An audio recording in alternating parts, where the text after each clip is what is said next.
Pour ce nouvel Ostéomag, nous sommes toujours en compagnie de nos confrères canadiens à l'occasion du 5e Congrès international Ostéobio. Et aujourd'hui, nous recevons Alain Bouchard, ostéopathe. Alain Bouchard, bonjour. Bonjour Romane. Alors, vous êtes ostéopathe, mais vous avez commencé par une formation de physiothérapeute. Exactement, je suis gradué de l'Université Laval en 83 et j'ai complété mes études en ostéopathie au Collège d'études ostéopathiques de Montréal en 95. Et vous êtes diplômé depuis? Depuis 95. Depuis 95 oui. Et installé en libéral au Canada depuis 95? Même avant, à titre de physiothérapeute, j'ai intégré progressivement l'ostéopathie à ma pratique. Et donc, je pratique l'ostéopathie comme activité principale depuis déjà 1986. Donc, ça fait déjà un moment. Oui, 30 ans, 31 ans. Oui, donc, le temps passe. Et vous êtes également directeur du CROC, le Centre de recherche en ostéopathie du Québec, où vous faites de l'enseignement, mais également de la recherche, notamment sur l'influence de l'ostéopathie dans les troubles de la posture et de l'apprentissage de l'enfant. Est-ce que vous pouvez nous en parler un petit peu plus? Oui, en fait, le CROC, c'est une petite structure d'enseignement que j'ai montée déjà il y a plusieurs années. Et dans le cadre de mon mémoire de fin d'études en ostéopathie, j'ai fait un travail sur une étude sur le rendement scolaire où on a pu déterminer que la mobilité du crâne pouvait être un bon prédicteur de la performance scolaire. Et lorsqu'on améliore la mobilité de la boîte crânienne, on améliore également la performance scolaire dans différents paramètres. Et ça, c'est des recherches que vous avez effectuées au sein du CROC? Oui, en partie dans le cadre de mon mémoire de fin d'études, mais à la suite, comme les résultats étaient probants, je me suis mis à travailler avec des problématiques plus lourdes de difficultés d'apprentissage, de troubles d'apprentissage, et de là également à traiter d'autres aspects qui sont concomitants avec ces problématiques, donc notamment les troubles de la posture, les troubles de la motricité, et autant chez les enfants qui présentent de légères difficultés que les enfants avec de grandes difficultés. Donc, mon travail se décline en deux parties. C'est démontrer l'impact en particulier du visage dans... les contraintes sur le visage, oui, donc liées à la respiration, la manducation, la phonation? Plutôt les contraintes périnatales que les os du visage peuvent enregistrer. Dans le travail qu'on dit crânien, on a pu déterminer que la micromobilité est un prédicteur de la performance scolaire ou semble influencer la performance scolaire. Et à l'inverse, lorsqu'on améliore ces aspects-là, on aide à travers différents mécanismes la performance scolaire, mais également... Et vous avez des résultats concluants que vous avez publiés peut-être? En fait, la première recherche que j'ai faite a été présentée dans plusieurs endroits. Je suis à évaluer présentement la possibilité de refaire une des recherches formelles avec des groupes plus spécifiques, comme les enfants dyslexiques en particulier. Donc, mon travail repose principalement, pour le moment, sur des observations cliniques. Et j'enseigne cette approche depuis une douzaine d'années, donc au Québec, au Canada, mais également dans différents pays du monde. Et parallèlement à ça, alors vous avez une forte implication aussi socio-professionnelle. Vous avez été le président du ROC, le registre des ostéopathes du Québec. Vous avez été également représentant d'Ostéopathie Québec aux conférences annuelles de l'OIA, l'Osteopathic International Alliance. Et vous avez également été co-responsable de Rendez-vous 2015. Est-ce que vous pouvez nous parler de cette conférence internationale? Oui, alors, dans le cadre de l'amélioration de notre processus d'encadrement professionnel, on a fait appel à l'aide de cet organisme qui est l'OIA, qui regroupe 80 organismes d'ostéopathie ou regroupements d'organismes d'ostéopathie. Et on les a invités à venir faire leur conférence annuelle à Montréal.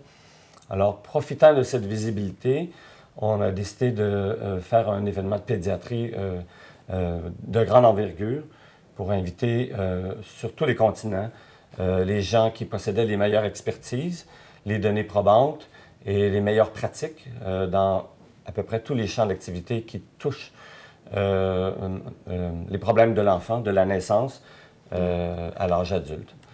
Alors, nous avons eu 55 conférenciers de 13 pays, mais également des professionnels de divers horizons pour traiter de la collaboration interprofessionnelle. Et le tout axé sur la prise en charge pédiatrique. Exactement. On reste dans votre domaine, a priori, de prédilection de la pédiatrie. Exactement, exactement. Et est-ce que vous avez l'intention de réitérer ce genre d'événement? Oui, bien qu'on soit à gérer les retombées positives de cet événement, le réseautage a été vraiment intéressant. Ce qui fait que maintenant, des projets qui avaient lieu dans différents pays sont en train de se transférer, des expertises également. Et, vous voilà au congrès Ostéo-Bio aussi. Oui, exactement. Ma présence ici est un résultat direct du réseautage qu'on a fait. Et je remercie d'ailleurs Ostéo-Bio et David Dessauges de m'avoir invité. Et au-delà de ces opportunités d'échange, il y a aussi la possibilité pour les gens d'échanger, de partager leur enthousiasme, de se supporter. Parce que dans notre métier, on est souvent seul, qu'on soit chercheur ou clinicien. Et ça génère vraiment une énergie qui nous amène chacun plus loin dans notre travail. Votre ambition, c'est vraiment de créer une communauté d'ostéopathes, mais au niveau international. Exactement. L'OIA a développé un groupe d'intérêt pour la pédiatrie. Et c'est vraiment dans nos visées de rendre plus formel, mais ça va prendre toutes sortes de formes en même temps. Quel type de forme, justement? Bien, comme par exemple, nous avons été un groupe de Canadiens à visiter les Italiens qui ont une expertise sur le traitement des grands prématurés en milieu hospitalier. Alors, on a passé une semaine avec eux, on est en train de voir comment on pourrait nous implanter cette expertise-là, et c'est un projet parmi tant d'autres. Également, les travaux de chacun étant connus, bien, ça multiplie les invitations à gauche et à droite pour partager ses connaissances, mais également aider les pays qui sont en voie de développement, ostéopathiquement par les pays émergents, pour éviter qu'ils aient à réinventer la roue à chaque fois. Oui. Et qu'ils soient confrontés à la même situation qu'en France ou qu'au Canada par rapport à la réglementation de la profession. Oui. Les situations politiques sont parfois difficiles et l'ostéopathie est une profession complexe et il faut faire appel à toutes sortes d'expertises. Mais la recherche est une clé. La recherche permet des consensus autant chez les politiciens que dans le monde universitaire, que dans les écoles. Alors on essaie de pousser sur cet aspect-là. Oui, vous pensez que l'ostéopathie de demain doit passer par la recherche de plus en plus? Forcément, mais ne pas s'enfermer dans la recherche. Il est essentiel que les cliniciens alimentent les chercheurs, que les chercheurs donnent des éclairages aux cliniciens aussi. Il y a vraiment un team à faire entre ces deux mondes-là. Et parfois, l'erreur, c'est que les gens se confinent dans l'un et l'autre. Et il faut voir qu'on est tous des pierres dans l'édifice de la profession. Et moi, je me qualifie comme un clinicien-chercheur. Donc, les observations qu'on fait sur le terrain peuvent générer des hypothèses de travail, des hypothèses de recherche formelles. Et de plus en plus, l'enseignement universitaire se fait dans cette idée-là aussi, d'être à la fois très pratique, mais à la fois très critique aussi, et de la littérature et de notre démarche dans le raisonnement clinique. Et alors, si on veut se rapprocher de vous, de cette communauté d'ostéopathes, ou pas forcément d'ostéopathes, de professionnels de santé qui s'intéressent à la pédiatrie, qu'est-ce qu'on peut faire? Où est-ce qu'on peut vous contacter? Oui, absolument. On peut écrire à mon adresse courriel, qui est namdev@videotron.ca ou info@alainbouchard.co. Et ce processus-là est encore en cours. J'imagine que ça va être long. C'est les prémices. Avec Rendez-vous 2015, vous avez tout juste commencé. Oui, c'est ça. C'est comment on dit en anglais, un never-ending story. Mais déjà, on voit plein de résultats positifs face à ça.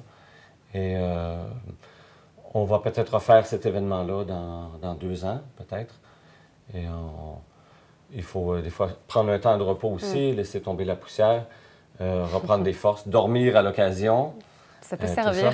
Ça. Et je le vois, tous ceux qui font de l'organisation, qui sont impliqués, ils ne calculent pas les heures, quoi. Et donc peut-être on aura l'occasion de vous retrouver au Canada d'ici quelques années pour un nouveau rendez-vous 2019 alors? Ah, c'est peut-être un bon chiffre. 2019, je vais mettre ça dans mon... Ouais, on note. Oui, on prend note. Merci Alain Bouchard d'avoir répondu à notre invitation. C'est un plaisir. Ostéomag, c'est fini pour aujourd'hui, mais on se retrouve très bientôt pour un nouveau numéro.